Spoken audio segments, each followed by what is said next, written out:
ஏரை கொண்டு நிலமுழுவான், எல்லோருக்கும் உணவளிப்பான்.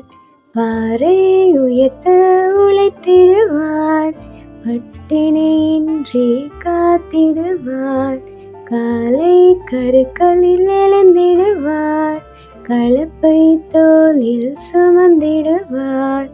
ஓலை குடிசையில் வாழ்ந்தாலும் ஓயாமல் உழைப்பை ஈந்திடுவான். கால்நடை காத்து மகிழ்ந்திடுவான், கவலை மறந்தே வாழ்ந்திடுவான். தோல் கருப்பாக இருந்தாலும் தூய உள்ளம் பெற்றிருப்பான். உழவர் உழைப்பை மதித்திடுவோம், உண்மை அன்பால் வாழ்ந்திடுவோம். மழையை போலே பலன் கருதா மண்ணை போற்றி வணங்கிடுவோம்.